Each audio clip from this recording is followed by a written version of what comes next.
No início de fevereiro de 2012, a jovem Samantha Koenig, de apenas 18 anos, desapareceu logo após finalizar o seu turno na cafeteria onde trabalhava, que ficava na cidade de Anchorage, no Alasca. No início, a polícia considerou que a garota simplesmente optou por não voltar para casa, mas seu pai, que tinha uma boa relação com a filha, sabia que havia algo de errado. O namorado de Samantha, Dwayne, estava um pouco atrasado para buscá-la no trabalho e quando chegou, ela não estava mais lá. No dia seguinte, os funcionários do turno da manhã perceberam que havia algo estranho. O estabelecimento estava fechado, como de costume, mas o salão não havia sido limpo e o caixa estava vazio. Uma colega relatou que parecia que ela tinha ido embora enquanto ainda preparava uma bebida, algo que não aconteceria normalmente. A polícia pediu as imagens das câmeras de segurança e obteve informações cruciais que mudaram o status do caso. Samantha foi embora com um homem, aparentemente de maneira forçada, o que configurava o crime como um sequestro. Inicialmente, as imagens não foram divulgadas, para não prejudicar as investigações. Mas os policiais disseram que o homem estava usando um capuz de cor escura, um boné de beisebol, tinha aparentemente 1,75 m e cabelos e olhos castanhos. Mal sabiam eles que estavam diante de um dos piores criminosos do século XXI. Seu nome era Israel Keyes, e ele possuía uma longa lista de crimes graves, incluindo roubos, assaltos a banco, incêndios criminosos, sequestros, agressões sexuais e assassinatos em série. E mesmo sendo um psicopata clássico, seu modus operandi era extremamente meticuloso, o que o livrou de ter uma ficha criminal, impressionando até os agentes mais experientes do FBI. Depois de sequestrar a garota em seu local de trabalho, Israel a levou para um galpão e a deixou imobilizada. Ele ligou um rádio em um volume alto para abafar seus gritos e a violentou, tirando sua vida logo em seguida. Depois ele colocou seu corpo em um armário e voltou para sua casa, onde passou a arrumar as malas para sair de férias com a família como se nada, absolutamente nada, tivesse acontecido. Israel Keyes voou para Nova Orleans com sua filha e sua companheira e eles embarcaram em um cruzeiro de 2 semanas pelo Golfo do México. Quando retornou, o assassino teve uma ideia ainda mais diabólica. Como o crime foi cometido no Alasca e o galpão não possuía sistema de aquecimento, o corpo de Samantha foi parcialmente preservado. O criminoso, que havia confiscado o celular e o cartão da garota, passou uma maquiagem em seu rosto, costurou seus olhos com linha de pesca e tirou uma foto com um jornal local de poucos dias atrás, fazendo parecer que ela estava viva. Com tudo isso em mãos, ele enviou um pedido de resgate para a família e exigiu $30 mil para soltá-la, sendo que o dinheiro deveria ser depositado na conta bancária correspondente ao cartão que ele tinha acesso. Logo em seguida, ele levou a vítima até o lago Matanuska, que fica ao norte da cidade, desmembrou seu corpo, abriu um buraco no gelo e lançou seus restos mortais na água. Enquanto isso, o pai de Samantha fez uma espécie de vaquinha em uma comunidade e conseguiu arrecadar e depositar o dinheiro conforme solicitado. Israel quis despistar os investigadores. Por isso, embarcou em uma nova viagem. Ele sacou uma primeira quantia do resgate ainda no Alasca e depois partiu para o sudoeste dos Estados Unidos. Ele parava em hotéis aleatórios e sacava dinheiro em vários estados, o que teoricamente deveria confundir os policiais, mas acabou entregando sua posição. Eles já sabiam desde o sequestro de Samantha Koenig que o criminoso dirigia um Ford Focus branco. Como, a essa altura, o FBI, que é a Força Policial Nacional dos Estados Unidos, já estava envolvido, foi só cruzar os dados. Eles chegaram às câmeras de segurança das agências bancárias e caixas eletrônicos onde os saques eram realizados até ser possível construir um perfil do suspeito. Os investigadores emitiram notas com as descrições do carro e do homem em todo o país e na manhã do dia 13 de março de 2012, um sujeito parecido foi avistado em um estacionamento por 2 policiais do Texas. Eles o seguiram por alguns quilômetros e o pararam depois que ele excedeu o limite de velocidade na via. No carro foram encontrados o cartão e o celular da garota, que estava com a bateria removida para evitar os sistemas de rastreamento, além de notas manchadas com tinta, o que indicava que era um produto de roubo a banco. Israel foi extraditado para o Alasca e confessou o assassinato depois de ser confrontado com as provas, mas o pior ainda estava por vir. Os policiais averiguaram sua história e traçaram seu perfil, constatando que se tratava de um dos serial killers mais meticulosos dos últimos tempos, o que deixou até os investigadores assustados. O criminoso decidiu se confessar e colaborar com as investigações, mas ele tinha duas exigências. A primeira era que seu nome e sua história não deveriam ser divulgados, pois ele não queria que sua mãe e sua filha fossem afetadas pelo que ele fez. E a segunda é que seu julgamento deveria ser rápido e sua sentença deveria ser a execução, pois ele não queria padecer em uma cela de prisão. Os policiais concordaram, mesmo sabendo que o cumprimento dessas exigências não estavam ao seu alcance, mas talvez essa fosse a única maneira de extrair alguma informação. Eles descobriram que Israel Keyes nasceu em Cove, no estado de Utah, em 7 de janeiro de 78, sendo o segundo de 10 filhos de Eddie e John Keyes. O casal seguia uma religião cristã fundamentalista e tinha várias opiniões negacionistas, como não acreditar no Estado, em escolas, na medicina moderna, o que consequentemente foi passado para os filhos.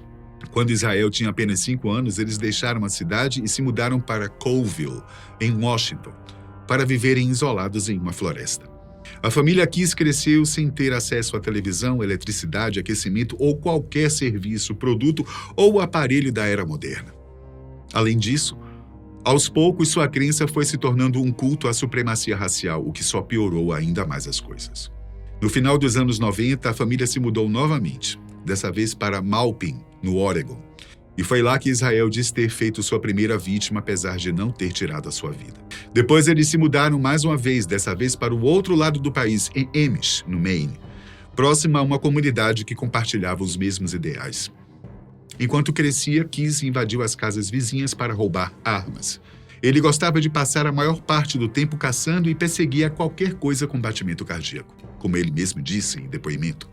Além disso, ele ateava fogo na floresta com bastante frequência e gostava de torturar animais, o que é um sinal claro de psicopatia, segundo os especialistas que o avaliaram. No final de sua adolescência, ele decidiu que poderia cometer um crime e sair impune. Ele e seus irmãos trabalhavam de forma clandestina, cortando lenha, construindo casas, cuidando de plantações. Um dia, quando estava sozinho em um desses trabalhos, ele avistou uma mulher e decidiu que ela seria sua primeira vítima. A região onde ele estava era famosa entre os turistas que iam se exercitar ao longo do rio Deschutes. Israel disse aos investigadores que ele conseguiu imobilizar uma mulher que estava afastada de seu grupo para violentá-la em uma zona remota. Ele havia planejado tirar a vida e jogar seu corpo em um fosso, o que o manteria escondido por um longo período, mas ela implorava para ele deixá-la viva e ele acabou cedendo. Segundo o criminoso, esse foi um sinal de fraqueza. Ele era muito tímido e não foi violento o suficiente, mas nunca deixaria isso acontecer de novo. Quando estava se tornando um adulto, Keyes renunciou à fé cristã, o que provocou uma rixa com seu pai. Ele se mudou para Nova York, fez um teste de equivalência para obter o diploma do ensino médio e se juntou ao exército. Para ele, que já estava acostumado a obter o treinamento militar e novas habilidades de sobrevivência, era fascinante. Israel serviu como especialista na Alpha Company e depois passou por um rigoroso curso de treinamento de Rangers do Exército. Ele atuou no Fort Hood, no Texas, Fort Lewis, em Washington e Sinai, no Egito. Durante esse período, seu único problema com a lei foi ter sido pego dirigindo sob efeito de álcool, o que lhe rendeu uma multa e uma suspensão temporária do direito de dirigir. Enquanto estava em Fort Lewis, Israel se envolveu com uma mulher que vivia na reserva Macá em Nia Bay, na Península Olímpica de Washington. Depois que ela engravidou de sua filha, ele deixou o exército e passou a maior parte dos próximos 6 anos vivendo nesta reserva, trabalhando no departamento de parques e recreação. No entanto, ele fez longas viagens para o leste de Washington neste período, momento em que ele teria começado a fazer suas vítimas fatais. Em 2007, Israel terminou seu relacionamento e se mudou para o Alasca com uma nova namorada, levando sua filha consigo. Nesse mesmo ano, ele abriu seu próprio negócio, a Keyes Construction, que era uma empreiteira que atuava no ramo da construção civil. Ao ser questionado, Israel disse de forma irônica que havia matado menos de uma dúzia de pessoas ao redor do país, além de outros crimes sórdidos que mencionamos. Acredita-se que ele tenha feito pelo menos 11 vítimas fatais, sendo que apenas 3 delas foram nomeadas, incluindo a jovem Samantha Koenig. O criminoso não tinha um perfil para suas vítimas, como normalmente fazem os serial killers. Ao invés disso, ele preferia pessoas que cruzavam seu caminho em lugares isolados, como parques, cemitérios e acampamentos. Lugares com poucas testemunhas e sem vigilância, especialmente de câmeras. Na maioria dos casos, suas vítimas eram escolhidas por conveniência, como pessoas leves que não dariam trabalho para serem descartadas. Além disso, ele evitava aqueles que tinham filhos, cachorros ou algum tipo de dependente, indicando que, apesar das monstruosidades que cometia, ainda era alguém com escrúpulos. Os outros 2 alvos de Israel que puderam ser nominados foram o casal Bill e Lorraine Courier.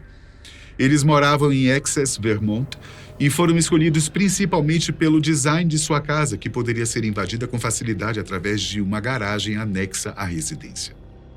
O assassino cortou as linhas telefônicas e foi direto para o quarto onde eles dormiam, onde eles foram rendidos com muita facilidade. Keyes espancou e matou o marido a tiros. Depois abusou e tirou a vida da esposa antes de descartá-los em sacos de lixo. Ele disse que tinha uma licença de pesca para usar como álibi durante a viagem, algo que inclusive está no centro do seu modo de agir, como veremos a seguir. Para chegar a esta conclusão, os investigadores continuaram ouvindo seus relatos. Israel disse que matou pelo menos 4 pessoas no estado de Washington, um casal em algum momento entre 2001 e 2005 e 2 vítimas separadas em 2005 e 2006. Ele também afirmou que assassinou uma pessoa na costa leste em 2009 e deixou o corpo em Nova York, o que fez o FBI considerar que poderia ser Deborah Feldman, que desapareceu naquela região nesta época. Entre as outras especulações da polícia está uma garota chamada Julie Harris, que desapareceu em Colville, Washington, em 1996, momento em que Keyes estava na região. Ele também foi apontado como o possível autor do assassinato de Mary Cooper, de 56 anos, e sua filha, Susanna Stolden, de 27, que foram baleadas enquanto caminhavam no estado de Washington em 2006. Mas Israel afirmou categoricamente que a única pessoa em que ele atirou foi Bill Courier. Todas as demais vidas foram ceifadas com suas próprias mãos. Então o FBI percebeu que a principal característica de Israel Keyes era viajar para fazer suas vítimas. As viagens eram comuns em sua infância e adolescência, no período em que ele passou no exército e mais tarde quando ele fundou sua empresa, pois ele prestava serviços em todo o país. Ele sempre tinha uma desculpa ao seu alcance. Mas apesar de escolher seus alvos de maneira aleatória, todo o resto era meticulosamente planejado em detalhes. Israel cruzou os Estados Unidos deixando equipamentos escondidos em locais estratégicos. Ele enterrava armas, munições, produtos químicos para destruição de corpos, entre outros artigos que julgava necessário. Além disso, ele também tinha histórico de viagens para o exterior, incluindo Canadá, México e Belize, mas nenhum crime pode ser confirmado nesses locais. Enquanto estava na estrada, o serial killer pagava suas contas em dinheiro vivo, tirava a bateria do celular para não ser rastreado e cometia outros crimes para financiar os assassinatos, principalmente rouba-bancos. Além disso, Keyes havia estudado o trabalho dos criadores de perfis do FBI e sabia praticamente tudo sobre assassinatos em série. Ele decidiu aprender com os erros para construir uma versão melhorada desse tipo de crime. Ele chegou a fazer um procedimento em uma clínica de cirurgia plástica, no México, para colocar uma banda gástrica, algo que lhe retirava a fome e permitia estar mais tempo em ação, tudo para aumentar sua eficiência e diminuir as chances de deixar vestígios para trás. A queda de Israel Keyes veio no momento em que ele decidiu abandonar seu plano meticuloso para ir atrás de suas vítimas. Em seu depoimento, ele reconheceu isso dizendo: "Quando eu era inteligente, eu os deixava vir até mim." O assassino foi atrás de Samantha Koenig, em seu local de trabalho. Deixou seu carro visível às câmeras e usou o cartão da vítima para fazer saques enquanto tentava despistar os policiais. Erros que o levaram à prisão. Provavelmente essa decisão foi tomada como forma de aplacar um desejo insaciável.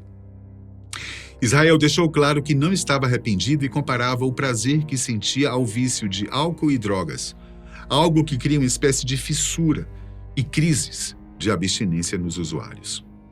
Durante as investigações, as condições estabelecidas por Israel não puderam ser cumpridas pelos policiais. Eles não conseguiram garantir um julgamento rápido, e sua história acabou sendo levada para a mídia, o que fez com que sua família ficasse sabendo de tudo. Como o acordo foi quebrado, Kiss parou de fornecer as informações necessárias, por isso não foi possível saber sobre a totalidade de seus crimes.